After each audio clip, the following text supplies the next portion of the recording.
I mean, let's face it, for the first few years, most people are not going to make money. If you tell us, no, I'm not making money, just think you're wasting your time, you're dating, you're gambling, and all this negative energy channeled towards you is not going to help you become a better trader. So just don't tell anyone. Keep it to yourself. So for trend following, the biggest disservice that you can do to yourself is not being in the trade when the market is just a full-blown trending behavior. You want to get in right at the breakout. Yes, and the only way to guarantee that you will capture a trend is by trading a breakout. You can identify periods where the stock is temporarily oversold, you get filled on that limit order, right? And the next 1 or 2 days, right, when the stock bounces, you can sell the rally for a profit. So trend following, you're trying to capture the meat of the move. Mean reversion trading, you just gotta capture that one swing, just that one move only. You need a minimum of 1 to 2 risk-reward ratio. When that doesn't work, right? If let's say if your winning rate is 5%, your 1 to 2 risk-reward ratio is not gonna save you. 5%. So you need to, it's your winning rate and your risk-to-reward ratio, combine both, then you know whether, you'll make money in the long run. There's not enough emphasis on having an edge. So, sometimes you have saying like, trading is 80% psychology. Oh my goodness. You go to the casino with the best psychology you have, you're going to lose money to the house because you don't have an edge. Right. I'm not saying psychology is not important, but it is not the most important. In fact, I'll rank it pretty much near the bottom of the list. People who want to start swing trading and who want to start following the trend, like you said a lot in your YouTube videos, what market should they be scanning? How would you suggest that what kind of entry strategies they use and take profit? For beginners, I don't recommend trend following. Oh, really? Okay. There's a reason for this. The reason is because the trend is your best friend. Sounds cliche, right? Well, believe it or not, mastering that simple concept and trading trend following strategies has allowed this trader to succeed and prosper in various markets for the last 12 years. Meet Rayner Teo, an independent trader based out of Singapore. Rayner first started out his trading career trading futures at a prop firm here in Singapore. After leaving the firm, he became an independent trader, trading his own capital. Around the same time, he also started his own trading blog to document his process and trading journey. This was the start of Trading with Rayner and his YouTube channel with now over 2 million subscribers. Unlike most traders who focus on a single trading strategy or a single style, Rayner believes that having multiple trading systems in various markets, going long and short, is a recipe to his success. In our conversation with Rayner today, you're going to learn how he trades and manages positions with his various trading systems in different markets such as Forex, futures, and stocks. Rayner's approach to systems trading, price action, and strategy executions, and how they all allowed him to thrive over the last 12 years. And last but not least, his insights on what's working right now in today's volatile market conditions. I'm really excited for our interview with Rayner today. I actually flew all the way here from Canada to Singapore to make this interview happen. So make sure to drop a like down below and get ready for our conversation today with Rayner Teo.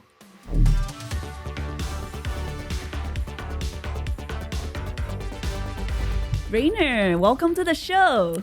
Hi Shay, thank you for having me. First time seeing you, and you're such a bundle of energy right the moment I saw you. Thank you for having me. Maybe it's because I just landed in Singapore. Yeah, I'm like really welcomed and surprised by the heat. I was not expecting that, but these few days have been warmer than usual. Yeah, I guess a lot of traders watching this, maybe some have seen you already, especially if they're based in Asia, but maybe they don't really know who you are. If you could tell our viewers really quick overview about you, what kind of trader are you?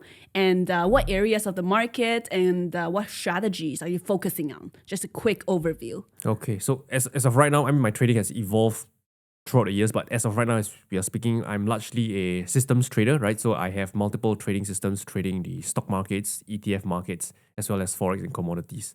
Some high-level overview is that we have swing trading systems, we have trading systems that ride trends, we have intraday trading systems that, buy and sell before the market close. Yeah. Okay. You also mentioned that, I remember in your survey, I asked you, what do you think differentiates you from a lot of other traders? And I remember you saying that, unlike most traders who focus on a single strategy, like you just said, you use multiple trading systems. Why do you think that works for you, managing so many different kind of systems in different markets? And why do you think that works for you? So some context, right, is that I started off as a discretionary trader, and it works, right? You can make money with discretionary trading, but one of the so-called downside to discretionary trading is that you always have to be aware of what the market is doing. Let's say you trade off the 8-hour time frame. You got to check the charts every 8 hours. Yeah. And in terms of scanning the markets as a discretionary trader, you have certain limitations. I mean, if you were to scan 30, 40 charts a day or each time, right? That's kind of like uppermost limits for most people. It's near impossible to be like scanning charts, hundreds or thousands of charts per day. So as a discretionary trader, I feel that there's certain limitations there. Plus, my circumstance at that point in time is that I'm also an educator, right? We run a YouTube channel. We have courses for people who are interested to trade. So my time is split up, between trading, entrepreneurship, education and stuff. So I ask myself, what's the best, highest ROI in terms of my time invested, right, for trading? And then that's where I kind of like chance upon systems trading, right? Where I realized that, once you develop your trading systems, it takes like 10, 15 minutes a day to run it and you're done. And I find that this, number one, gives me, I won't say unlimited earning potential, but I can scan thousands of markets each day, stocks each day, where it gives you a lot more trading opportunities compared to a discretionary trader scanning 30, 40 markets. My eyes hurts. I mean, let me just take a break. And you. So that really kind of like took my trading to the next level, right? And also as a discretionary trader, I believe most of them have just one or two style. Maybe they're a breakout trader. Maybe they trade with the trend. But when you go into systems trading, there's just so many possibilities, right? You can, trade counter trend, pullback, breakout. The systems will do all the work for you, doing the scanning, when to enter, when to sell. And this gives me an added diversification. And this diversification can also be in the form of having a smoother equity curve over time. Like, for example, in a bear market, most people who are only long stocks, they're going to suffer, right? Because, the overall market is bearish. But if you have a trading system that does well in a bear market, guess what? One system could be doing poorly, but one doing well. Overall, when you mesh both together, your overall equity curve is still not too affected by the bear market. So that's a big benefit of systems trading that discretionary traders, I think, will be hard to find. Yeah. And that would only apply if you have multiple systems. Like if you're only trading one system, then you lose those benefits. Then you just can only profit in that certain market condition that your system is built for. Oh, interesting. So you're casting a really wide net, looking for opportunities in different markets, in different assets, versus just focusing on, like for me, I only focus on the US stock market, and that's all I look at. So I'm casting a way smaller net, very concentrated, and you're casting a wide net to see all the opportunities to profit. Yes, and the time element is just doesn't require much time because the software runs the scanning. 15, 20 minutes a day, it's more than enough to do all the interesting trading.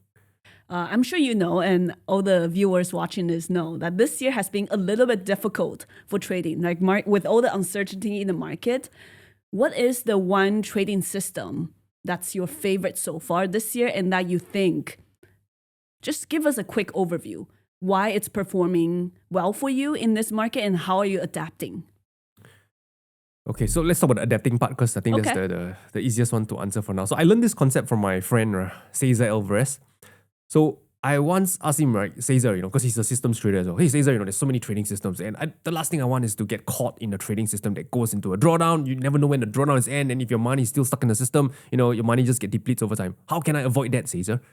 So Cesar then shared with me, Rayner, nobody knows when the trading system breaks, right? But what he does is that he has many trading systems, and then he would rank his trading systems, let's say, for example, over the last 6 months, for example, and see the performance of these systems over the last 6 months. So those systems that are underperforming for the last 6 months, he will not trade them. He only trade maybe, let's say, the top 3 or top 5 trading systems that has performed well over the last 6 months. So this way, he doesn't get caught in those trading systems that are in a massive drawdown or maybe has already stopped working entirely. So to your question, how do I adapt to this current market conditions? I apply the concept he shared with me, right? I rank the trading systems that I have according to their performance over X number of months, right? And I pick the better performing one.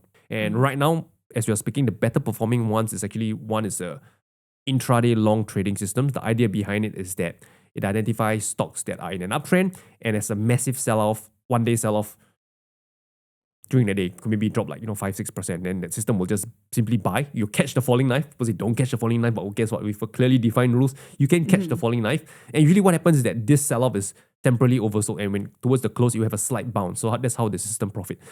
Buying the falling knife and then catching that slight bounce towards the market close. So that one is doing really well this year. Probably because of the Trump tariff market is volatile, people sell off, right? And usually the sell-off is more exaggerated, and that's where there are edges to exploit, right? When there's such pessimistic fear in the market, right? Yeah. Such systems can actually capture such opportunities. So that one is working well. More longer term system is a monthly rotational system. So the idea behind this system is that we trade different ETFs covering different asset classes, gold, bonds, commodities, the SPY, whatever. So the idea behind it is that we're not going to hold all this ETF at once. What we're going to do is that we are going to only hold the top two performing ones. And recent times, since last year, one of the top two performing ones is actually the gold and the S&P 500. Till recently, S&P 500, this year wasn't too good. So that was swapped with commodities ETF. So that one is doing well largely because of gold, because of its multi-month or even a multi-year rally that we're experiencing right now. So that system is currently still up for the year because of the gold driving up the returns for that system. Oh, interesting. So for that one system in particular, you are essentially just buying and holding ETFs for a couple of months until you get stopped out. Yeah, we actually we could hold it for a few months, right? So what we do every month is every month we'll then check the performance of the ETFs that we are holding and also the ETF in our portfolio. Those which are performing stronger, right? We will keep those. Those that are not performing so well, we'll discard those and then replace it with the stronger ones. So that's the idea behind this trading system. Oh, interesting. Yeah, and the reason why it can also work during a bear market is because you want to have asset classes that are uncorrelated to the stock market. Yeah. Oh, okay. We're going to come back and dive into the nitty-gritty details of these two strategies later on. But let's take us back to the very beginning. I understand you've been trading for 11, 12 years. And is it true you first started out as a prop firm trader? How was that? I would say I started up as a retail trader, on the MT4 platform, right? Getting exposed to the world of Forex trading because the barrier to entry is so low. So that was during university, right? So that's where I was learning about trading, and I realized, trading is something that I like because there's unlimited earnings potential. You don't have any boss to answer to, and you're the man, right? So that's trading. That's so appealing. So when I graduated from university, I knew I wanted to become a trader, but because of the university I was in, right, I am not able to get trading jobs in banks, institutions, or whatsoever. So the nearest thing that I could look for is a prop trading role. So basically, a prop trader, my time right nowadays, the prop trader, the terminology is a bit different, but my time, at least in Singapore context, is that you work for a firm, the firm will provide capital for you to trade, and then we have a profit sharing scheme. If let's say you make 10K profits net that month, you take a X percentage, the firm takes X percentage. And that's where I kind of like got my start in trading. Oh, did the firm... Yeah, I think you do have to clarify it's a more traditional prop firm system back then. Yes, right? There's a physical office to turn up to and to trade. And not like nowadays. We can talk about it later. But back then, did they actually educate you and give you all the trainings that you need? I would say the training can be better. It was really, there wasn't like very structured training. Like, hey guys, this is support. This here's how you draw support. Here's how you tell when it's going to break. We had none of that. It's more of a certain guidelines, and then they let the traders kind of like develop and find their own edges. And I can understand why, because if they were to teach you the system A, B, C, D, and they teach it to 5 traders, why not they just kind of automate it instead of teaching it to 5 traders which could do the same thing and have errors, and what's the point? So that's why I think they wanted us to kind of like figure things out on their own. Oh. So our results are uncorrelated per se. So you still largely learned on your own then, even though you were a prop firm trader? Yes, I think the biggest learning comes from learning what not to do. That's a big learning. Like, you see other traders losing a lot of money. Else is like, what did they do wrong? Okay, I better not do what they did. So that's a big learning point for me. Oh, okay. And what kind of asset classes were you trading at the firm? The Nikkei futures. Oh, okay. Only that specifically, not Forex or stocks. You had a very specific role. Starting was just the Nikkei futures. Oh, okay. And did you like the payout structure? What was the incentives like for traders? Back then, I believe during trading phase where we are not even trading yet, they were giving us like a stipend that was like, was it 100 a week, 400 per month? I can't remember, just a few $100. It's not enough to survive, but just enough to subsidize your cost of living, right? So that was at the start. And then once you become profitable, it was 50-50 or 70-30. I can't remember. I think maybe it might be 50-50. But one thing to say is that prop firms, at least in Singapore context, we had to pay desk fees every month. So you use things like Bloomberg Terminal, the rental of the office. They divide all the costs. Then they calculate each trader will cost you this much. You have to pay that fees each month before you can even see a profit. So that one has to be taken into account as well. Oh, okay. And what made you decide to leave after a couple of years? my trading style, I knew that I'm not going to be a scalper. I'm not going to be a day trader. Funny that now I have day trading systems, but we can explain I can explain why later. But yeah, I knew that I'm more of a longer term swing and position trader. And I find that desk fees doesn't quite make sense, right? Since I don't need those features that the firm offer. And I figured, I'd rather save those costs, do it on my own, right? And see where that leads to. Oh, so you kind of figured out your own style and what works for you during the 2 years that you were there. Yes. And decide to leave and trade your own capital. Yes. Oh, okay. What would if you would, I know that was a while ago, but looking back now, comparing the pros and cons of being a prop firm trader versus being an independent trader, what were some of the I guess the benefits, that you had as a prop firm? And what are some of the better benefits that you now have as an independent trader? I think as a prop firm trader, back then, at least I knew I had my boss, my senior trader, who could look over my shoulders and tell me what I'm doing right, what I'm doing wrong. That's camaraderie. Trading can be lonely, Yeah, right? Especially when markets are quiet. So yeah. I remember back then when markets are quiet, we were playing Counter-Strike in the trading floor. Wait, what? Yeah, Counter-Strike, AK, so that was very memorable. So I think that's one of the benefits. There's this camaraderie over there. Compared to independent trader, I guess the biggest benefit, or maybe let's talk about the downside for prop trader, is that there's this unhealthy thing of like, if let's say X-trader makes how much, you want to out-earn the person, maybe for ego or whatsoever, you might make decisions that are detrimental. You might get away with it in the short run, but in the long run, it's going to catch up with you. So there's this comparison thing going on. Yeah, so independent trading, there's no camaraderie, but at least you don't have other traders that you need to compare yourself to. If they're doing well, you're doing poor, you might think that there's something wrong with you and stuff like that. So independent trading has its benefit as well. But as an independent trader, you're trading your own capital. Yes. Do you think the way you see risk became different after you started trading your own money and have so much on the line? Before prop trading, I was really risking my own money, but it's a very small sum of money, like maybe $50, $100 per trade. I see. So after that, when I went on my own, right, the numbers had to was bigger, right? So had to do it, right? But the good thing about it is that at that point of time, that's when trading with Rayner started as well. So I have additional source of income from the education side of business. So now, if trading wasn't going well, hey, guess what? Not all my eggs are in that basket, right? I still have the education business that provides a revenue stream for me if trading is not going well. So that's, I think, how I cope with that uncertainty, if that you're asking. Yeah. Okay. And I also understand that when you first started, became an independent trader on your own, you were focusing on predominantly trend following setups, right? Back then, did you just have one single strategy and then you started to kind of develop more and branch out later on? Yeah, I would say trend following was the first strategy that I found success with, right? So credits to, I think, Michael Covell, Andreas Kleno, those are the people that wrote really good books and then give me the tools and resources to kind of figure out how I can make trend following work for me. So initial days, my strategy was very simple. Identify markets is trending, wait for a pullback towards the 20-50 period moving average, buy the pullback, and then, ride the trend for till it ends. Yeah. So that's the idea behind it. That's the entry and the exits that I would use. So these days is a lot more different, but the concept is still the same, right? The concept behind trend following, we're talking about the futures trend following, is that we trade many different markets across different sectors, Forex, bonds, agriculture, etc. Because we want to spread across these different sectors because we never know which sector is trending at any one point in time or could trend. For example, if someone just trades the stock market, if it doesn't trend, they're going to lose money. That's it, right? But if you have exposed to all these different sectors, you have a higher chance of capturing trends somewhere. So that's why we trade many markets. The second thing is that a lot of them are predominantly breakout trader because when you trade pullback, sometimes if you don't get filled on your pullback, you could miss the trend. True. Happened to me a lot.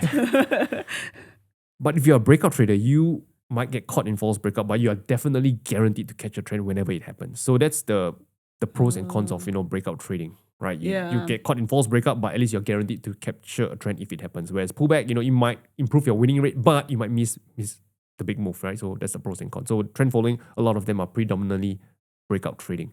And then the other concept of trend following is that you have to trail your stop loss in order to ride a trend. If you don't trail your stop loss, if you take profit, guess what? If the trend continues another 100, 200%, you're not going to be in the trade. So that's the other concept of trend following, is that you have to trail your stop loss. So I still trade a very similar strategy today, but the entries and exits parameters are different. It's just kind of like my way of adapting to the markets these days. But the core principle behind it, it's still the same, yeah. So when you talk about some of your trend following strategies, maybe the ones that you think are more friendly to people who want to start swing trading and who want to start following the trend, like you said a lot in your YouTube videos. What kind of big picture idea should they look at? Should they have indicators like you mentioned? What market should they be scanning? And how would you suggest that they what kind of entry strategies they use and take profit? For beginners, I don't recommend trend following. Oh, really? Okay. There's a reason for this. The reason is because winning rate is low. If you're talking about futures trend following, your winning rate is anywhere between 30 to 40, 45% tops. So this means, right, that you'll face so many losses after losses, right? Losses until you catch that one trend to pay it out. And for most beginner traders, if they see losses for 6 months, 8 months, they don't see money, they're going to give up. So it's not a strategy that I recommend new traders to get started with. At the same time, the biggest benefit of trend following is for people who are, let's say, want to protect themselves during a financial crisis. 0809 financial crisis, Russia-Ukraine war, COVID. Trend following do very well. And the thing that I always tell my students is because the reason why it does so well during such crisis period is because we all have a herd mentality. For example, now you're watching the movie. Picture this. You're watching Avengers Endgame. Captain America just lifted a hammer. Right? Avengers. And then you notice that this fire in front of the cinema is getting bigger and bigger. The fire gets bigger and bigger. What will you do? Run? Yeah, you're not going to wait for Captain America to say Avengers Assemble, right? You're going to run out of the cinema. That's what we call the herd instinct. Okay. 99.9% of people are going to do that. Same thing for the financial markets. When market is in crisis, recession, there's this herd instinct that kicks in. What is this herd instinct? Translate to very simple. People are going to sell away risky assets, stocks. We're going to sell all this stuff, right? Institution included, they're going to sell their stocks. That's where, we get trends, downtrends in stocks, in equities, indices. And then what happened to the cash that they have now received? The smarter ones will probably put it into safe haven instruments like, Swiss franc, gold, or bonds. Bonds these days are not exactly safe haven, but 10, 20 years ago they are. And then these asset classes would trend up higher. So as a trend follower, during crisis period, you have certain risky assets which are going to be in the downtrend, and they're going to short it because futures trend following, they go long and short. They're going to profit from the downside. And when certain asset classes are in an uptrend, they're going to profit on the upside as well because they are trend follower. So that's the reason why trend following does so well during crisis period. So for people who want to have an futures trend following system in their portfolio, is usually to protect themselves during a crisis period. Normal market conditions, usually it will be around the S&P 500 buy and hold returns at best, or maybe just slightly better. But otherwise, the biggest benefit is to protect yourself in the crisis period. Oh, interesting. And your question is like, which strategy is friendly for beginner? Yeah, what would you recommend them if not trend following? Ideally, a trading system that has a relatively high winning rate, 60, 70%, because it's going to be easier on their trading psychology. But the downside to such strategies or systems is that your risk to reward ratio, based on my experience, you rarely will get a 1-to-2 or even a 1-to-1. With a 70% winning rate, you're looking at maybe risking $1, you make back 80 cents or 90 cents. The math still works out in the long run. And there are times where when you're lost, you might end up losing 2 times your initial risk. That's possible. But because of the frequency of your wins, right, you will still make a positive return in the long run. So I think those type of trading systems are more beginner friendly because it's easier on their trading psychology. Okay. Because I'm looking at because I'm mostly focusing on U.S. stock market. So I see it when stocks trend. They can trend when, for example, last year. This year is different. Last year, when everything was trending, they can trend for months. So in my head, that's what I see as trend following. Oh, it's when all the tech trending up, gapping up after all the earnings. That's like the kind of stocks I would want to trade. But I guess when you are describing trend following, you're talking more about futures markets and other markets. Yes. Right. Okay. So I think trend following, according to Michael Covell, it originated from the futures market. So when I use the term trend following, I usually refers to the futures market. But that's not to say that trend following can't be applied to the stock market. And yes, those trading systems can work. And based on my research, right, the winning rate for those systems can be about 50%, 50+%. You risk $1, you could potentially make maybe $2 or $3 back.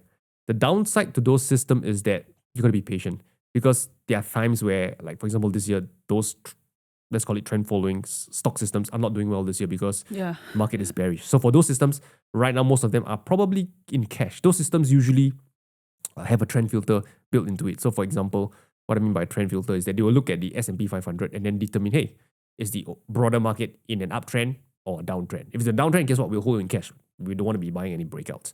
But if, according to a trend filter, could be something as simple as S&P above the 200-day moving average. Oh, market is bullish. Let's, buy stocks. So whatever breakout setups happens on stocks, you will buy. So that one is really dependent on broader market conditions as well. And that one has to have a lot of patience because a lot of these monster moves doesn't happen in few days or few weeks. It could be months. Yeah. And again, new traders, you have to have that patience to be able to ride that move, right? I think most of them might be scarred. Last time around, I lost 40, 50%. Oh, I have a 10% profit. Let me take profit right now. That kind of defeats the purpose of trend following in the first place if you are, cutting your profit short. So yeah, something for new traders to bear in mind if they want to go down this trend following route in the stock market. At the current moment, what kind of markets do you think it's better for trend following? Definitely not your US stocks that you mentioned. I want to see gold right now, but I feel my own discretionary analysis that I don't want people to be buying gold at this point of time because it's I just feel that it's extended. Even though it's a very nice trending market right now. So yeah, but based on my own research, I find that surprisingly, Bitcoin is a very trending market. So why I say Bitcoin is a trending market? So this is a concept I learned from, what's the guy's name? He's a 4-time World Cup champion. Andrea Unger. Yeah. He taught me the concept of understanding market behavior. So he taught this, or he shared with this, is like, how do you know what type of behavior a currency pair has or an asset class has? So what he does is that he runs a backtest. Let's say we talk about euro dollar, for example. Okay. Whenever the price breaks above euro dollar, let's say it breaks above the weekly high by 1 pip, right? Basically just the smallest change in price by 1 pip, you go long on euro dollar. Okay. And whenever the price breaks below the previous week low by 1 pip, you close your long position and you go short. So you run this backtest for like the last 5 or 10 years, and you want to see how this equity curve of this currency pair behave. Because if you think about this is actually a very simple breakout trading system. So if euro dollar has a trending behavior, meaning whenever it breaks above the previous week high, it continues higher, you would expect that backtest report to have an equity curve that actually slopes up higher because it's continued to follow through with the breakout. And if it's on the decline, then what it tells you is this currency pair is not a trending market. It's more of a mean reverting market. It tends to reverse at the previous week highs and lows. So this was a concept we shared. And I realized that from that concept, different currency pairs have different behavior. Dollar yen, for example, it's a trending market. So you trade breakouts, usually it would do quite okay. Pound yen is another one. Some of the worst currency pairs to trade breakout is Aussie Canadian. If you look at the chart, it's just range whipsaw and stuff. Oh, interesting. So you mentioned that besides trend following, you're currently focusing on a few other strategies, a few other systems. Could you share, let's talk about the intraday trading system. What kind of markets are you currently trading that one system in? On the Russell 1000 index. I mean, in the stocks that are in the Russell 1000 index. Okay. So the largest 1000 stocks in US. Oh, okay. And how would you describe that system? You're just buying the mean reversion intraday? Yeah, so the idea behind that system, the concept behind it is mean reversion. So for people who don't understand mean reversion, just imagine a rubber band being stretched, right? When you stretch it and you let it go, the chances are the rubber band will snap back. So that's the idea behind mean reversion. So we have both long and short. So the long side is simply we identify stocks which are trending higher, and then we want to see stocks that are temporarily oversold for whatever reason. It could be like it's just a massive sell down and the stocks drop like 4 or 5%. That's where this system would go out there and try to catch this falling knife. Of course, we have proper risk management and stuff, but we are not looking for any candlestick confirmation, support or whatever. We're just going to buy because we're going to do this based on the law of large number. Large enough trades, the losses will be compensated by the win. So we're going to catch this falling knife and then see, right, towards the market close, right, whether we have this slight bounce. So more often than not, for such a intraday mean reversion trading system, right, stocks usually doesn't really close at the absolute lows of the day. There's always a slight bounce for people, maybe those short traders taking profit. We have this bounce. So that's how this system make a profit from it. We catch the falling knife. If the stock does bounce, we're going to sell it towards the market close. If it doesn't bounce, we're also still going to sell it towards the market close. So it's a day trading system, if you want to say. So the stock could be dropping 5% and the bounce could be I don't know, 1 or 2%. So you're Yes. trying to catch that bounce. Yes. Oh, And sometimes there okay. are some crazy days. I don't know, was this like a tariff where if you look at the SPY, right, there's a very big bullish hammer where people thought, oh, it's going to be very bad news today. Then Yeah. half the trading session later, zoom, it reverses all the way. So that trading system does really well in such market conditions because it's going to fill you up on all those stocks that you catch on the falling knife. And when it reverses, all the stocks are going to go green. So that was a beautiful sight to behold, right, when you manage to capture such a move. Yeah, Of course, especially with all the headlines. A lot of them are being dropped. Excuse me. A lot of the headlines on tariffs now, they are being dropped like intraday. Usually around noon or 1 p.m.-ish. I think that was the last big one. Did you catch that one? well, I live in Singapore, so I'm usually sleeping by then. So the system will have the orders set in. okay, So sometimes right. I wake up in the morning, it can be a panic attack. It's either you're up like, X number of dollars and you're down X number of dollars. And you're like, oh, fuck. But again, it numbs after a while. You just, all this is just numbers on the screen and life goes on, right? So I think one of the biggest thing to also share is that you, as a trader, you have to be willing to trade with capital that allows you to sleep peacefully at night. I just can't emphasize that point enough because once you might have an edge, but if that capital that you're risking is outside of your comfort zone, it's going to be very hard to follow the rules. And if you can't follow the rules, right, you're not able to exploit that edge that system can give you. So that is something that is a very big lesson for me to be able to trade with capital that allows you to sleep And peacefully. also, I guess you also have to fully trust your system to be able to execute, to help you get in and get out for you. Yes. Right? Because I've talked to many systems traders before. Most of them, even though despite, yes, almost everything is like systemized and then the algo trades for them, they still want to like check their phone just to double check that, oh, did they actually execute the stop loss? Did it actually get filled? Did they actually locate the shares? So I guess your system, do you have to do any of that hand holding? I think maybe because mine's a lot more simpler. I trade stocks in the Russell 1000. So usually we enter using limit orders. Simple as it could be, let's say, 2% limit order lower compared to the previous day close, for example. Simple as it is, limit order is going to get filled if the stock price hits that level. And then our exit is very simple. We don't have any fancy exit like, indicators cross, then we sell. We simply sell a few minutes before the market closes. That's it. Oh, yeah, that's very simple. So, I think any programmer should be able to do a very simple software to say, okay, all these positions in this broker, close it by market close, yeah? So, but funny, it sounds so simple, but I spend so much money finding the programmer to get it right. So even though it's something so simple, so yeah, but it's doable. So that's why I would say mine is very simple compared to the other systems trader that you're talking about. I guess the complexity might arise from, let's say, developing the trading systems. That's where you have to decide what data you want to use, what software and stuff like that. But for my case, the execution, it is relatively simple in that sense. Yeah. How often are you, I guess, back testing the systems or checking for bugs or just modifying the strategy within the system? How often do you take a look at that? Not very often, actually. So I think this is where I find that the developer you work with, what you pay is what you get. I've worked with people that charge low rates. Bad mistake, right? So I'd rather pay top dollar to make sure that the code are slightly free of bug and they know what they're doing. So I've been working with this programmer, developer, trader, Cesar Alvarez, right? Shout out to him. He helps me develop all of my trading codes, and I'm very happy working with him. Whenever ideas, he will help me develop.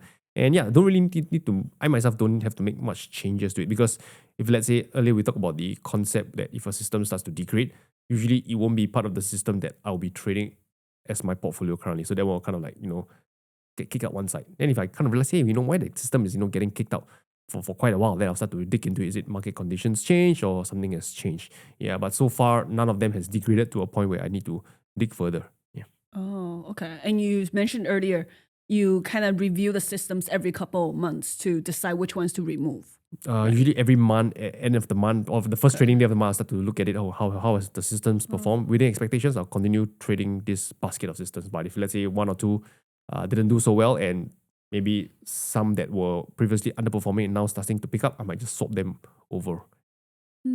But how do you know when to bring a system back then? Oh, very simple. I use the concept of a relative strength concept. I think stock traders are very familiar with it. So how do you judge relative strength? Many ways to do it. I just simply look at the year-to-date returns of my system. So those systems that are going to underperform, they're going to be underwater year-to-date. I don't even touch them. So I only pick those that are in the green for the year. Yeah. Oh, okay. And for the next year, you continue using those ones. But when do you bring back the ones you removed? So like let's say now it's 2025. Let's say I have 5 systems. Let's say I only can trade 3. I'll pick the 3 top performing trading systems for 2025. And now let's say we move on to 2026. The first month, we do not know which system is going to do well. So I just stick to the 3 from 2025. And after January 1 month, I can have data and then I assess which system I want to pick for 2026 to trade. Oh, okay. Yeah. That's so interesting. It's almost like, it's a bad example, but in horse racing, you pick your horses and then you always use the ones that always wins. But at the end of the day, you go and look at the data and then you pick, okay, tomorrow I'll race you again. Okay, maybe that's a bad example, but that's like immediately what I first thought of because these systems, you set them out there to work for you, right? Yes. How do you allocate your capital per system? Do you have a system to allocate? I haven't reached that level yet, but so I keep things really simple. So as of right now, 3 trading accounts. I mean, maybe 4. Let's stick to 3. The 4th one is not needed to bring into the picture because that's more of the futures trend following. So 3 trading accounts with my broker. So the first account, we would have a intraday trading system. Why, as much as possible, I like to have an intraday trading system because it just gives you, I don't want to use the word free money, but the turnover of your capital is higher, which means you can make more profit. I'll give you an example. Let's say the first trading account, I buy and hold, let's say, $100,000 worth of Apple. What's going to happen is, let's say, for that 1 year, if Apple goes up 10%, I'll just make 10% on that $100,000. How can I use my capital more efficiently? So that's where if you have an intraday trading system, right, I think the interactive broker is like a 4x leverage or something like that. Yeah. Your $100,000 is on capital, but you can still buy $300,000 worth of shares even though you're long Apple fully, as long as you close those shares by the end of the day. So if you have another intraday trading system that does, let's say, an average of 10% a year, Apple makes 10% a year from the stock appreciation, your intraday system makes another 10%, total on that $100,000, you're making 20% a year. So this is why I have 3 different accounts. 2 of them, right, I would want to have this element of day trading in it because of this frequency of turnover of my capital, which allows me to make a greater return without paying interest or margin, whatever, because it's closed at the end of the day. Oh, okay. So that intraday trading systems, I would try to have it for two of the accounts. So how do I decide what to trade, right? So intraday trading system is definitely part of the equation because of this frequency of capital. The other one will be I try to have a mean reversion. So that one usually has about 30% of my capital to mean reversion trading, 30% to momentum, and 30% to rotational. Sorry, this is one system. Okay, the mean reversion system has 3 different. Okay, sorry, let me take back my word. Oh, okay. Earlier we spoke about, okay, let's not even talk about three accounts. Let's talk about 2 accounts to really simplify things. 2 accounts, right? So since I have too many systems. Yeah, since I have an intraday trading system for these 2 accounts, right, I try to have this intraday trading system on 2 of these accounts, as explained earlier. 2. So for the first account, which system do I trade, right? Let's say I have a 5 trading system. I'll pick the 2 best performing trading system. The first one will go to account 1. Let's say maybe year to date is up 10%, right? Oh, great. Like, so you're the best performer. Okay, I'll be trading you in account 1. The second one maybe up 7%. Great, you'll be for account 2. How do I split the capital? Just 50-50 across it. Okay. Yeah, so if let's say I have like $100,000, it'll be just 50K for this 2 account. But the 50K gets really stretched because there's an intraday element to it where the frequency of the turnover of capital is a lot higher. Yeah, so when you ask me what's the percentage allocation, I kind of stumble over there because how many percent am I allocating to intraday? So it's a bit hard to explain, but hopefully this gives you an idea now. Yeah. Because so technically intraday you're churning over 200,000, around 200,000 because you have the 4 times leverage. Yes. Okay. Yeah, that makes sense because swing trading, you only get maximum, I don't know what's like in Singapore, but in the US, North America, you only get maximum 2. I think overnight leverage. Yes, I think same as what I experienced for using IBKR. I think I can have not more than 2. I'm not sure if the rules differ from district to district. Yeah. Are there Well, I guess right now the current market, favors a lot of the intraday strategies you just mentioned. But I'm sure there are markets or there are times, maybe last year or the year before, where where market's trending and swing trading would have done better than day trading. Have you experienced that? Yeah, because that's what you just mentioned, right? The two intraday trading systems that are doing well, you allocate more money to generate more returns, especially in the volatile market right now. But has there been years where that's not the case? With the swing trading system, even though you allocate technically, even with leverage, the capital is less than day trading, but it will still outperform the day trading systems. Okay, I'm trying to think back, but looking at the numbers, if I recall, the mean reversion swing trading system, it did very well 2012 and earlier. That mean reversion trading system, right, did really well. I mean, if I look at try to recall the backtest result report, right, after 2014, 2015, right, mean reversion trading system is still profitable in the long run, but you can see that the performance has taken a hit. It's no longer as profitable compared to the earlier 10, 15 years. So if you ask me, are there times where this swing trading did better? I would say early 2000s, this mean reversion, swing trading system was doing very well. Why is that? I suspect, my own theory is that mean reversion trading recently got more popular on social media. People start coming out, sharing their rules, the concept, and then as more people trade in a similar manner, the ages get smaller and smaller. Yeah. Oh. So nonetheless, it's still profitable and it usually do pretty okay during volatile market conditions. Like for example, this year market is down, but the swings are a lot more wider compared to, let's say, a few years ago where, uptrend, the swings are a lot more smaller. So when you get such big swings, right, mean reversion trading usually would outperform the indices. Now I think the index is down like maybe 12% for the year. Yeah. If I'm not wrong, that mean reversion swing trading system of mine is, okay, depending which market you trade, it's either near break even or in the green. Why do I say that? Because you can apply mean reversion system from a swing trading standpoint to, let's say, the Russell 1000.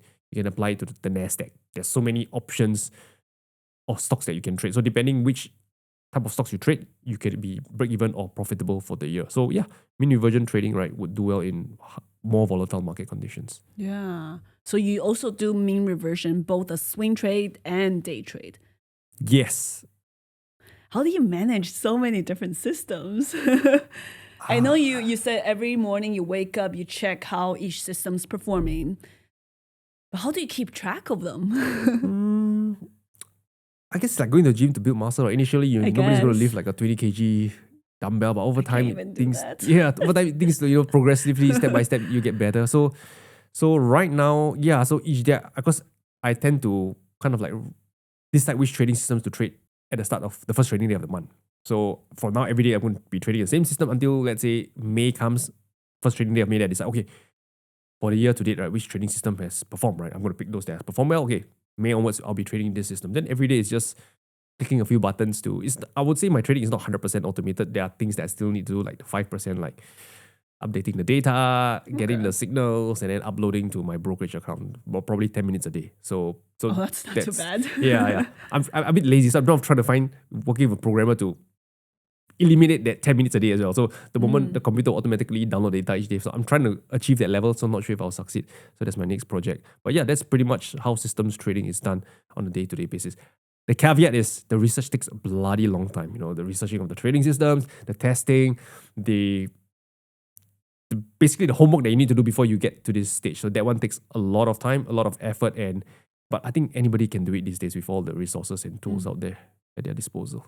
That brings me to the question, before automating them into systems, did you manually trade these strategies?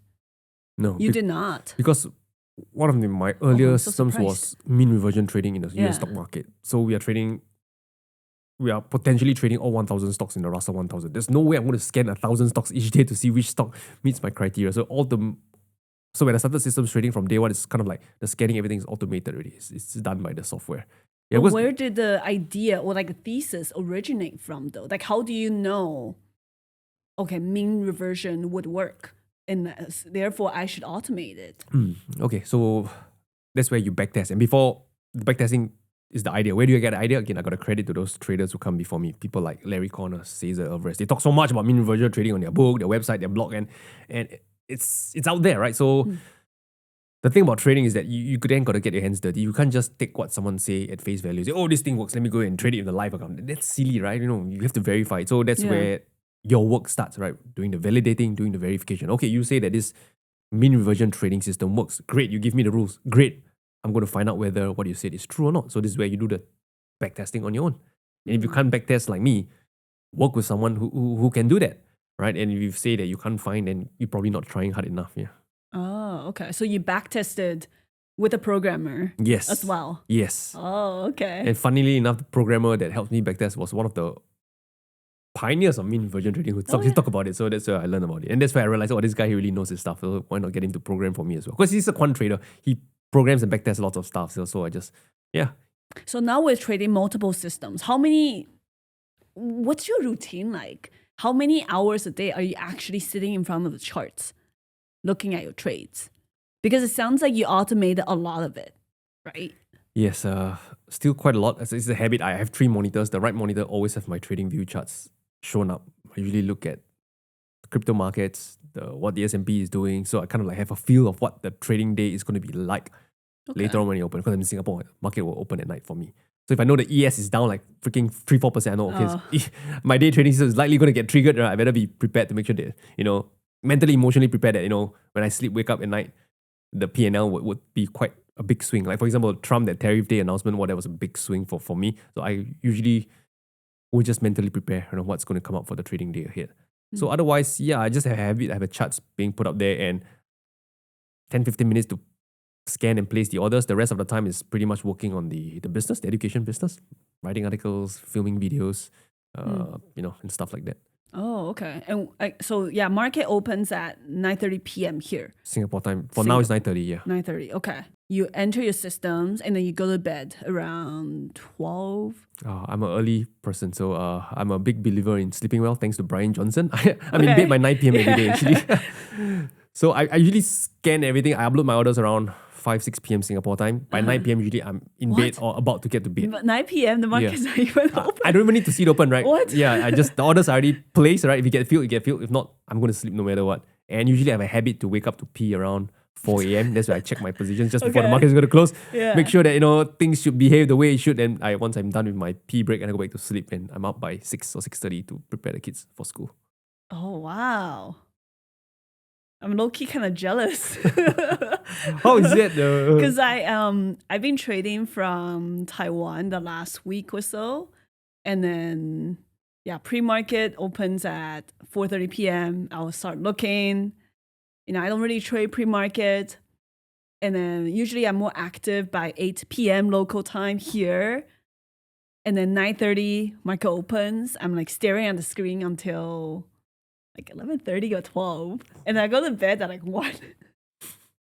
Big difference. Okay. So, I'm glad you are you systemized a lot of things. Yeah. Yes, I did that, and it's a blessing, and it's amazing how I'm at this stage now. Something that I never foresee, but I guess in trading, in life, in business, it's always just one step at a time into the unknown. You never know where things lead to. For example, even YouTube, it's not something I planned since day one. It's just that this thing YouTube is quite interesting. I see this educator making Forex analysis video. Let me try to do what he does. I think I can do a better job. Let me try. Guess what? YouTube kind of like helps, funnel quite a bit of traffic and revenue to the business. Same thing for systems trading. This guy, systems trading, you can profit in bull and bear markets. Okay, let me try and see where it leads to. Again, you try and you just never know where it leads to. So yeah, that's kind of like my philosophy in life. You just never try, never know. But make sure when you try, you don't. The downside is kind of capped, right? You don't end up losing an arm and leg or going bankrupt while trying stuff. Yeah, like you said earlier, all the systems back testing and setting it up took a long time, right? For you to kind of reap the rewards now. Well, it took a long time, but these days, if you have the right mentor, the right people who are teaching it, I think people can get it up and running in less than 6 months. Yeah, it's just more of a willingness to be exposed to such approaches and to invest in yourself. I think one of the struggles, or I myself am guilty, I sometimes have this difficulty of not wanting to invest in myself. If you ask me to pay, like, let's say, $20,000 for a mastermind and stuff, I'm like, gosh, that's a lot of money. Yeah, that could potentially 10x, but I struggle to pay that kind of money, right? So I think willing to invest in yourself, one of the highest returning ROI. I'm not asking you to spend 20K, but $500, $300, or even $20 book, that's some of the best investment that anyone can make, right? To just kind of like, take the next step forward. That's true. Yeah. Yeah. You mentioned a lot of authors and books earlier. I'm going to have to ask you to list them, and I'll put them all in the video description below so our viewers can continue their studies. I read somewhere in your YouTube videos, I think, that you set your entries with your system. Well, I guess it depends on which system, but one of the systems that you were talking about, you set your entries and your stop loss, but you don't really set price targets. Is that still true? I think this is for one of the trend following systems. Okay, so entries. Is the entries a limit order or is it a market order? I think it was a limit order. Okay. I found that really, really interesting. Okay, so and if I have a stop loss but no target. Yes. So, gosh, I've created so many videos that I'm not sure which it is, but usually for trend following, we usually enter either on a stop order or market order, not so much of a limit, right? So limit is usually meant for mean reversion. And since you also mentioned stop loss, I'm guessing it's a trailing stop loss. Possibly, right? Because for mean reversion trading, we don't have a price-based stop loss. We have a time-based stop loss. So okay. To your question, right? That's most likely a trend following system since you mentioned having a stop loss and no targets. So you mentioned when do you exit? Is that a question? Yeah, my question was you didn't have a price target. Okay, yeah. So how do you know when to get out? Yes, most likely it's a trend following system. So the thing about trend following is that we have a trailing stop loss. So the idea behind a trailing stop loss is that we progressively move our stop loss higher as the market moves in our favor. For example, let's say we buy a breakout at $100, we have a 30% trailing stop loss. Our original stop loss will be at $70. Now, let's say the stock price goes up to $200, that 30% trailing stop loss now will be, if my Asian math is right, $140. Correct me if I'm wrong. You're Asian too. Yeah, but I'm the Asian who can't do math. I cannot do it. So this tells you that not all Asian can calculate well. No, not all. Yeah, so from $200, now your trailing stop loss is $140. So this means if the stock price would now go below $140, it would hit your trailing stop loss and you'll be out of the trade. So you enter at 100, you sell at 140, that's a 40% gain. And that's how you make a profit for a trend following system, by trailing your stop loss progressively as the price moves higher. So you have different executing methods per system, right? You also mentioned that you use different order types as well. Why is that? Just mainly two different order types. One is a limit, one is a market. Yeah, pretty much. And yeah, limit and market. Yeah, but the way you get in and get out is very different per system. Like you just said, trend following, use a breakout stop, market order. And for limit, that's for mean reversion. Why is that? So for trend following, the biggest disservice that you can do to yourself is not being in the trade when the market is just a full-blown trending behavior. You want to get in right at the breakout. Yes, and the only way to guarantee that you will capture a trend is by trading a breakout. Because if you, let's say, place a limit order, wait for a pullback, sometimes, when market really trends strongly, you may not get filled on the pullback and you're on the sidelines and the trend, goes up 50, 100, 200%. You're on the sidelines and maybe that one trade could compensate for the 10, 15 losses that you've incurred earlier. But because you're not in the trade, gosh, you're going to have a red year. So that's why trend following is so important, to use a market order, to use stop order to get in on the breakout when it happens. For mean reversion trading, the idea behind it is that you're not trying to capture big trends, because most of your returns from mean reversion trading is not from massive winners, but rather like baseball, right? Small consistent hits. I'm not sure if that's a good analogy, but basically small consistent hits that accumulate to something large over time. So that's the idea behind the mean reversion trading. And to get this more consistent hits, right, you want to enter right when the market usually is temporarily oversold. Don't really like to use the word oversold, because what's oversold can be even more oversold. But if you have the right systems, you've done the right testing, right, you can identify periods where the stock is temporarily oversold.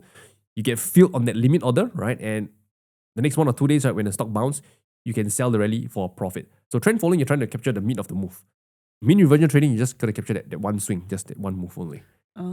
Since I think a lot of your viewers are stock listeners, I want to share a very interesting phenomenon. I can't pronounce the name of this guy that I learned it from, but it's from quantifiedstrategies.com. He basically shared this stock market phenomenon is that if you were to buy, let's say the SPY, the index, every day at the open, and sell it at the close, right? He ran the backtest report. I haven't tested it myself, it's true. You'll see that your equity curve, every time you buy at the open, sell at the close, right? Just do this every single day, every trading day for the last 5, 10, 20 years. Your equity curve is going to look something like this. It's in a downtrend. Oh. Yeah. What? Buying on the open, selling at the close. If you have to buy at the close and sell at the open, your equity curve is going to look like this in an uptrend. That's the phenomenon of the US stock market in particular. So what this tells us is that the US stock market, they have this overnight upward bias, this premium that reward traders for just holding the positions overnight. So as a mean reversion trader, back to our topic of mean reversion trading, right? Swing trading. We usually hold a position for a few days. So we have a limit order to buy when it's temporarily oversold. And since we know this phenomenon where the US stock market tends to rally higher overnight, right? We can usually sell for profit the next 1 or 2 days because of this overnight bias. Yeah, so you're kind of like buying low and then selling when the thing pop higher. So that means you're only trading mean reversion on the long side. You're not shorting the huge parabolic moves then. So for swing trading, meaning for trades holding for more than a day, yes, I am not shorting them and hold them for days. Okay. For those short, I'm just going to sell it at the market close for that intraday system. So there's a different thing there. Okay. That kind of contributes to the thesis you just said. The US market is designed to go up, essentially. That's why you also don't want to short it overnight. You don't want to, yes, because the trades. earnings usually can come, right? Like after market close and you're on the wrong side of the stock, you're like, oh shit.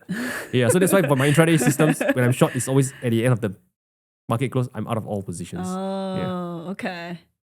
That's a very, very interesting insight. Thank you for sharing that.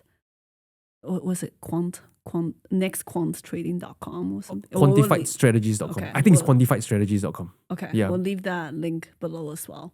It seems like, yes, we did talk about a few different strategies. You had different systems, futures, even Forex. But it seems like you focus so much more on the US stock market, right? Why is that? Despite you said you look at over 40 different markets, you still seem to focus on that particular market a lot more. Is there a reason for that?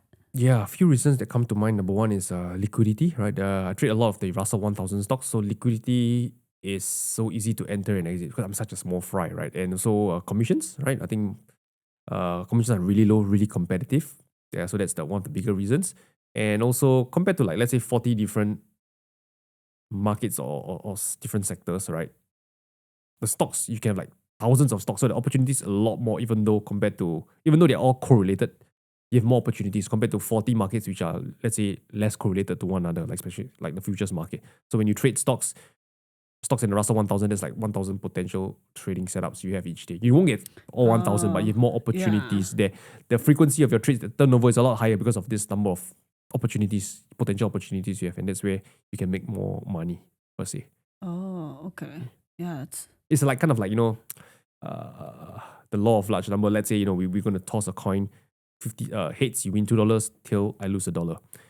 If you only can toss the coin, let's say once per day, you're not going to make a lot of money if you only can toss the coin once per day. But if you can toss the coin 50, 100, 200 times a day, you're going to be pretty well to do, right? So it's the same thing for trading. You want to get that opportunities, that turnover of trades to kind of let your age play out quickly over time. Okay, that makes sense. Yeah, it's interesting that you still, US market still seems to be what most traders are interested in. Yeah, because of liquidity, volume, and just the volatility as well. Yeah, and I think in recent years, the performance, the US stock market, I think none of the other stock market comes close to the US performance. Yeah. What about I'm not familiar, but the Singapore market? Gosh, it's a dividend play. People usually invest in it for dividends. The appreciation is I think it's still 2008 financial, I don't know, maybe recently broke out to all-time high, I'm not sure. But you can just compare on TradingView when the US market S&P, the difference is huge, man. It's huge. Like the STI is here, the S&P is here. That's the difference between their capital appreciation over the last 10 years. That's like the Canadian market too. It's mostly buy and hold. There's a lot of good dividends, like you said, for Singapore, but it's not really a growth market. Yeah, so that's why even though I'm Canadian, I never traded Canadian stocks. I've only invested in them. Do you feel that their behavior is a lot more slower? How's that? What do you think their volume is lower? That's the number one thing. So cost is going to be higher when you trade Canadian stocks, slippages and stuff. Yeah, and just less going on. It's not as volatile. How many different stocks that could you potentially trade in the Canadian stock market? I actually don't even know. Okay, I can chat GPT later on. Yeah. Yeah, but even for example, Shopify is Canadian. They're dual listed, so they don't want to just list on Canada side because not a lot of attention, right? They list it on the NASDAQ. So they're dual listed, but people know them in the US for the NASDAQ stock, not the TSX, which is a Toronto Stock Exchange. Right, okay. Yeah. Could you share with us some of your most, I guess, your biggest recent trading wins and recent losses? Okay. Recent wins. I'm actually quite numb to it because, as a systems trader, all the trades, the P&L just get aggregated and just at the end of the day, you make X dollar or you lose X dollar. So nothing really major comes to mind. Yeah. Okay. But we talk about losses. I think one loss, I also shared on my video, it's the 100K loss on oil. What happened was COVID, right? COVID happened and oil went to a low price of about $12. Pretty low. And I thought to myself, is that when you said it went negative, right? yes, so that's where that's okay. my bigger loss. And the biggest lesson I had from that loss was, I think on hindsight, I was right about that oil trade to go long, but Oh, you were long. I was long, yes, but I executed that idea poorly. I was just simply long on a CFD account and it just went bust. What I should have done on hindsight now is that, yes, I want to be long oil, but there's so many asset classes to be long. You can use options, you can use ETFs, spot, whatsoever. I should have diversified in the approach across the different asset classes instead of just banging on that CFD or forwards over there, whatever you call it. And that's where, got stopped out on a spike. And yeah, so that's the biggest lesson for me recently, that oil trade. Is there more tighter restrictions on risk trading CFDs? I'm not really familiar with CFD trading.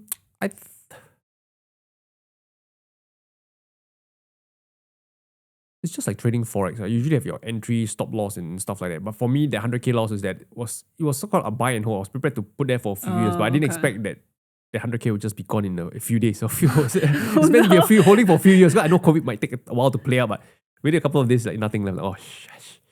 And that, so that's where I realized, having a supportive spouse partner is so important, because I quickly told my wife that night. I think it was like, I have a tendency to wake up to pee, right? So wake up to pee to check my oil position, and there was nothing left. I still thought the brokerage account is, having a bug or something like that. Refresh, money is gone. I had to tell my wife, darling, I lost, this $100,000. And she was really practical. She asked me these few questions. Will it affect our lifestyle? I said no. Will it affect our day-to-day living? I said no. No, there's nothing to worry about. Let's go back to sleep. And okay, so I felt assured knowing that she didn't blame me or anything. Just let me know that in the grand scheme of things, yes, it's a lot of money. But if you think about it, nothing much is going to change. You can always work hard and make back that money, sometime in the future. So that she kind of like put things in perspective for me. Yeah. My next question was going to ask, how did you recover from that pitfall? But I guess just having a supportive spouse was already that helps really, really helpful. Yeah, especially someone who believes in you, someone who believes in what you do, right? If they're always against you, then it's going to be very hard to succeed in trading. Someone's always saying, have you made money? I think that's one of the worst questions a new trader. Because I always tell new traders, don't tell people you're learning to trade. Don't tell anyone you're a trader, because they're going to ask you, how's trading? Have you made money yet? You're not good. I mean, let's face it, for the first few years, most people are not going to make money. If you tell them, no, I'm not making money, just think you're wasting your time, you're dating, you're gambling, and all this negative energy channeled towards you is not going to help you become a better trader. So just don't tell anyone. Keep it to yourself. When you've made it, then you tell them. That's a different story. Yeah, that happened to me too. When I first started, I eventually stopped telling people, just because, like you said, every time you see your friends, how's that trading thing going? Have you made any money yet? Why are you not rich yet? Shouldn't you find a job? Right? Yeah, when are you gonna find a job? We're hiring. But nowadays it's different. Nowadays I see you, it's like, what stock should I buy? That's another difficult question to answer as well. Yeah. Gosh. It's true. Is that one of the misconceptions about trading? What do you think? The misconception about how people see you, or what are some of the misconceptions people have about trading? Yeah, so I think I there's this question that I've answered a few times, but I think just haven't reached enough people yet. Rayner, if you're such a good trader, you're such profitable, why do you want to teach courses and why do you sell stuff on YouTube and stuff? The answer is very simple. As a trader, capital is the lifeblood of our business. Without any capital, no matter how good your trading system is, you're not going to make much money. Let's say you have a trading system that does 20% a year. If your account is $100, that's $20 a year, my friend. But if somehow you can pool enough resources, sell enough courses, and have $1 million trading account, that same system is going to net you $200,000 a year. Same system, same risk management. The only difference is your capital size. So why do I teach courses. It's very simple. I want to make more money, right? And of course, I can benefit others through my sharing. So why not? To me, it's a win-win. And it's quite fun teaching people and, helping them, become better traders. So that's, I think, the reason why legitimate traders want to teach, coach, or have another source of income. It just makes their trading a lot more successful. They can make more money. And of course, another form of diversification is there as well, right? Not everybody's going to make money every week, every month. So having another alternate source of income that helps mentally as well. As Definitely. Trading is a lot of mental, self-doubt. You're going to face this. So the other source of income would help as well. Yeah. Another misconception is they think that trading is just about, or rather, there's not enough emphasis on having an edge. So, sometimes you have saying like, trading is 80% psychology. Oh my goodness. You go to the casino with the best psychology you have, you're going to lose money to the house because you don't have an edge. Right. I'm not saying psychology is not important, but it is not the most important. In fact, I'll rank it pretty much near the bottom of the list. I would say, first thing first, have an edge, right? Edge meaning, mathematically or however ways you can prove it. Yes, your trading system works in this market for whatever reason. You need to have that edge. Then with an edge, you make sure you have proper risk management, right? Knowing that you don't bet the farm, you don't blow up. Once you have your edge, once you have risk management, I believe your psychology will take care of itself. Imagine, right? I give you a coin, Shay. This coin, every time it turns out hit, you're going to make $5. Every time it comes up tail, you lose $3. You can only bet 0.1% of your net worth. Will you be psychologically having issues, mentally disabled to toss the coin after 5 losing toss in a row? No, right? You'll be tossing every single day whenever you can, right? Yeah. Even though you have 5, 6, 7 losses in a row, because mathematically that coin gives you an edge, right? So that's why I say that psychology is important, but not that important once you have your edge and risk management. So I think that's another misconception that traders need to understand, right? Yeah, you just need good psychology to execute that edge. You need a minimum of 1 to 2 risk reward ratio. That doesn't work, right? If let's say if your winning rate is 5%, 1 to 2 risk reward ratio is not going to save you. 5%. So you need to again. Is your winning rate and your risk to reward ratio, combine both, then you know whether you'll make money in the long run. So yeah, I think those are 2 common misconceptions that I wish more traders are aware of. Yeah. Earlier we were also talking about Forex trading. I know you started out trading Forex as well. Why do you think Forex trading has like generally a negative rep? I don't know about here in Singapore, but definitely in North America, there's like a negative connotation about Forex trading. I personally don't really know any profitable Forex traders. But I know you trade Forex here and there. What's your thoughts on that? So before I answer the question, what's like the perception of people in North America have about Forex trading? Because in North America, a lot of Forex brokers are white labeled platforms. Like you can like the goal is to promote the broker. So whoever's promoting the broker can go in, and because it's not legitimate brokers, they can rewrite your entire statement and to sell the brokers and stuff like that. Okay, and then maybe... So that's why it's hard to see if anyone's a profitable Forex trader, I think. Okay, yeah, that's the thing about Forex trading. A lot of them use the MT4 platform, which can be very easily manipulated, like what you've just said. It's very hard to really verify their track record. And and I think also because the US is so strict, they don't allow CFDs, they don't allow a lot of Forex brokers in their country. So maybe that's why there's this pop up with all this white label to kind of fit this demand, right? And because their business might not be the most black and white, so that's where I think maybe things can happen. Do you still trade Forex nowadays? As part of the markets I trade in my trend following system. Yeah, I don't like solely just trade Forex. Yeah, market. you don't day trade Forex. Oh no, just as part of the portfolio of markets that I have in the trend following system. Yeah. Okay. We have some subscriber questions for you. So I posted on Twitter and YouTube that I'm in Singapore interviewing you today, and we have a lot of people with questions they want to ask you. The first one, what is your take on order flow in trading? And do you use that in your trading systems? Answer is no, I don't use that, but I have studied quite a bit of order flow, especially in my prop trading days. We look at the order flow data for the futures market. And personally, I feel that order flow data is the most relevant mainly for scalpers, really short-term traders. If you're like someone trading off the daily time frame, yeah, when I you're don't trading, find that information very useful. But if let's say you're a short-term trader, you're entering in and out of trades in minutes, or even seconds, order flow would be useful. Okay. Yeah. Would you say that's the same for something like price action as well? Well, price action, the term is actually very broad, right? Some people call price action basically trading naked charts without any indicator. So maybe when you talk about price action, is there any specific angle that you're referring to? I guess just the way I see price action is when I use it for day trading, like the movements of the candles without the indicators, like you just said. Okay. Yeah. And you're asking if that is useful? Is that still useful to, I guess in your opinion, would you only use that in day trading and not for swing trading? I would say for day trading, I mean, order flow earlier we talked about is useful, right? Price action is useful, but another very important aspect is also understanding the behavior of the market that you're trading. Because as we spoke about earlier, different markets have different behaviors. If you're not into it long enough, right, Yeah. you will miss out this behavioral characteristic of the markets that you're trading. So, for example, earlier we talked about Aussie Canadian, their behavior is previous week high, previous week low, it tends to revert from there. I'm very sure that other markets that people are intraday trading or certain stocks, I believe certain stocks have certain behavior as well, right, at the opening and stuff like that. So again, as a short-term trader, yes, the price action is important, the order flow can be relevant, but also another important aspect is to understand the behavior of that asset class stock that you're trading. Yeah. Okay, that makes sense. What is smart money concept and do you use it?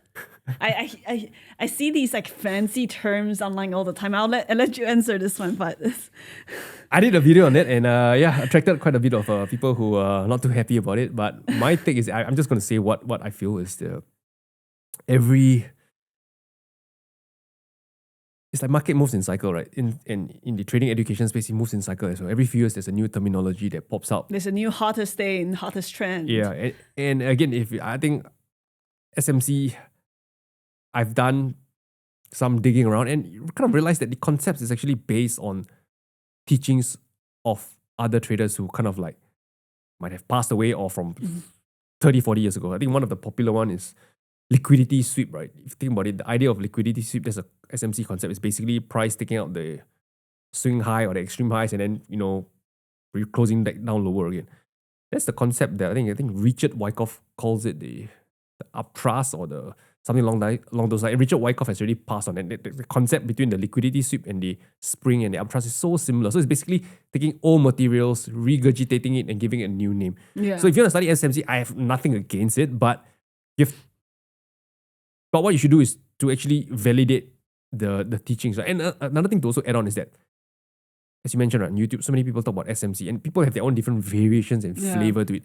How do you know what is right or what is wrong? How do you know which to go with, right? So, two ways. Number one, you go back to the original source, where they originate from, what did they teaching, and from there, you kind of like start from there. Number two is, whatever stuff you come online, you got to do your own back testing, your own forward testing to see what works and what not. There's no shortcut. You can't just take whatever someone says on YouTube and just take it at face value. Yeah. Yeah. Because I'm slow to like learn about these trends. And when I learned about them, just like, in my day trading background, we just call it like a trap, like a short trap and squeeze. And then like we call it like a false breakout and dump. Like it doesn't matter what you call it, as long as you recognize it, right? And you know how to trade against it.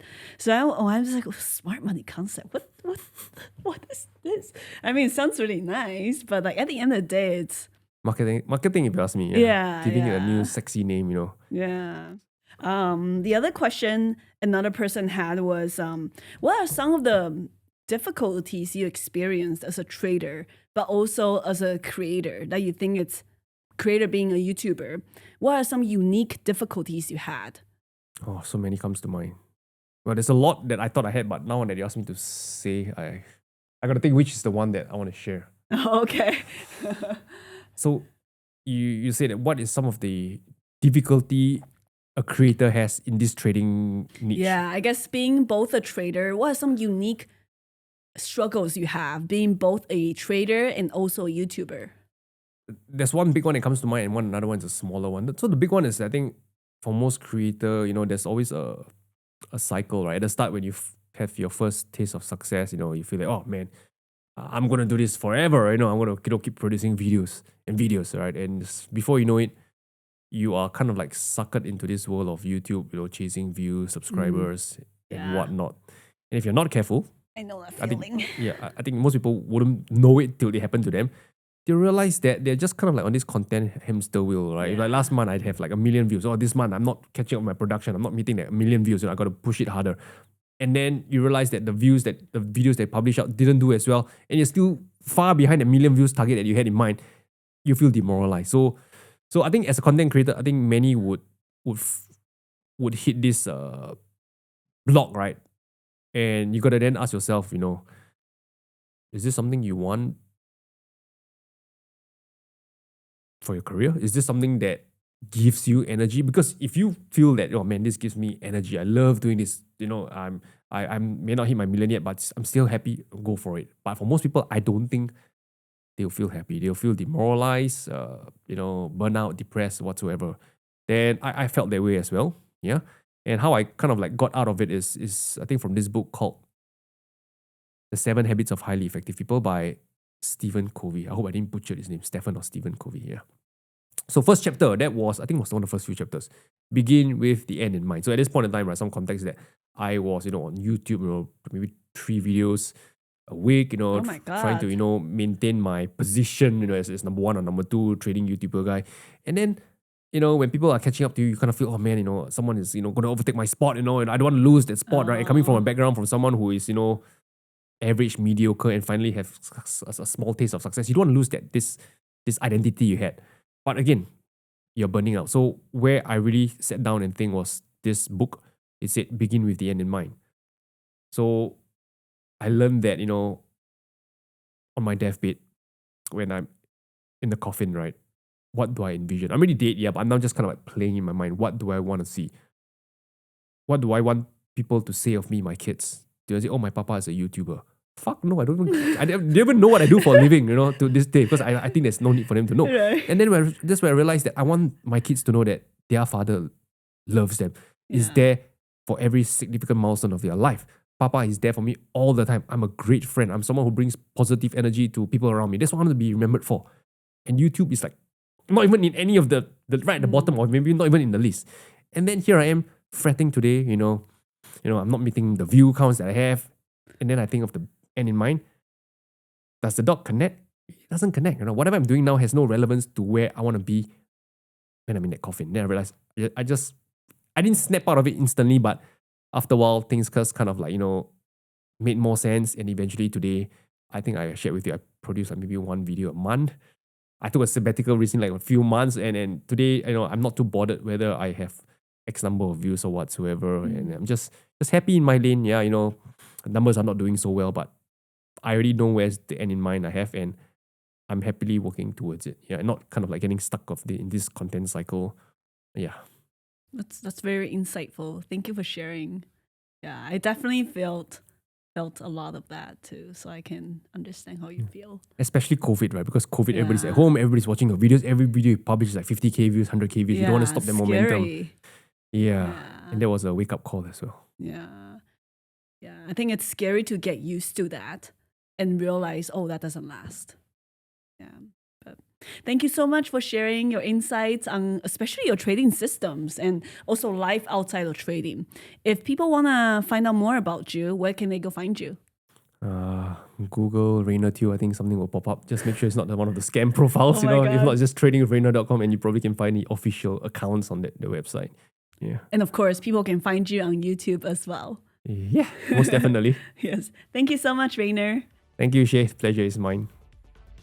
So what do you think? After hearing Rayner's story today and his various trading systems in all the different markets, are you tempted to adapt your current trading style to be more systematic and more diverse? Let me know your thoughts down below. And if you have any more questions on trend following or some other trading strategies that Rayner shared, you can leave them down below. I'll ask Rayner to follow up in the comment section. If you want to learn more about different styles of strategies and trading approach from other millionaire traders, then check out the playlist over here.